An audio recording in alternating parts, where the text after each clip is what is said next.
I'm a former visa officer, and everyone wants to know what are the questions that the visa officer will ask me at my visa interview.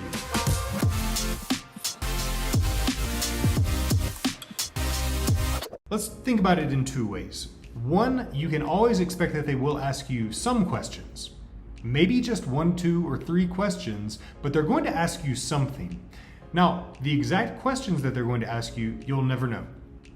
I don't know, they don't know, you don't know. We do not know what the exact questions are that they're going to ask you. They look at your application, they look at your DS-160, depending on the country that you're from, the conditions there, the economics, what you're going to be studying, what your purpose of travel is. All of these factors will then go into their decisions about what questions they want to ask you in order to feel more confident that they know whether or not they should issue you a visa or not. Okay. Now, the first question you can usually assume, if you've never had a visa interview before, or if you don't have anything complicated in your visa history, the first question is going to be rather generic.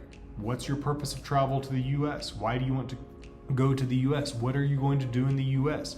Where are you going in the US? What are you going to study in the US? What school are you going to in the US? These are all very generic questions that are just a way for the visa officer to start the interview, start getting information from you, start understanding your situation. Now, in response to those questions, what should you do? Should you just answer the question very specifically and very abruptly with a single word or a single phrase to give them the data point that they've just asked for? Probably not.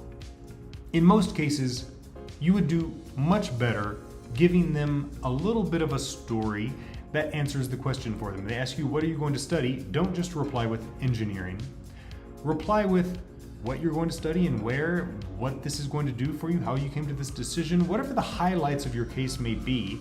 It's a conversation. You're having a conversation with the visa officer. The visa officer wants to get a feeling from you about what your plans are. Are you a real student? Did you go through a real student's journey to get to where you are today, applying for a student visa? Only then, when they feel that you're legitimate, and it's the feeling, right?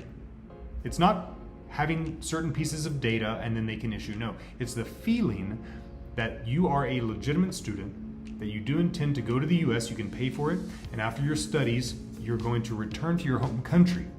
Only after that will the visa officer feel confident enough to issue you your visa. Now, what other questions could they ask you? They may ask you questions about your finances, how you're going to pay for your trip, how you're going to pay for your studies. They may ask you about your job in your home country, your education level, your contacts in the US, who you know there. All of these questions don't have right or wrong answers. These are just questions to try to get you to explain your situation, to open up the door and show the visa officer what your life is like, what ties you have to your home country, these ties, these elusive ties that they're always talking about. What these ties are just reasons for you to return to your home country. Economic, professional, familial.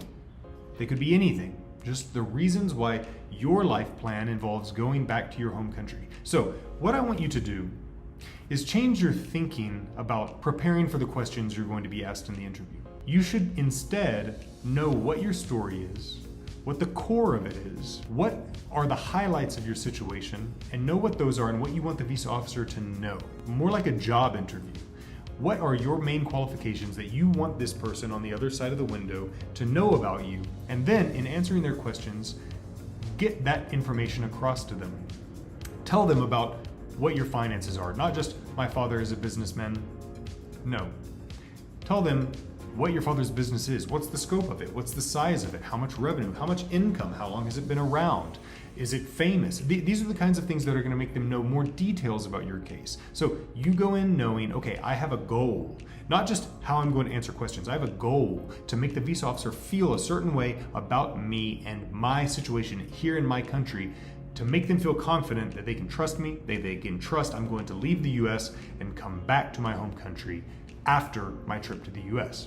That's how I want you to think about answering questions in the visa interview. Now, here, at the end, I do want to say, sometimes you may have a complicated visa history. You may have a complicated situation where you know this is the hard part of my visa interview. This is the sticking point, which is causing visa officers to refuse my visa.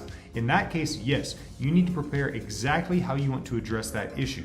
Maybe it's a long stay the last time that you were in the US. Maybe it's a relative who's in the US and may have gone to the US in an informal way, okay? Whatever it is, if you know that there's a sticking point, that is something you should prepare about how to talk about. Not just giving the data, but also telling the entire narrative so the visa officer understands everything. The visa officers have to feel like they understand everything before they can feel confident enough that issuing your visa is the right decision.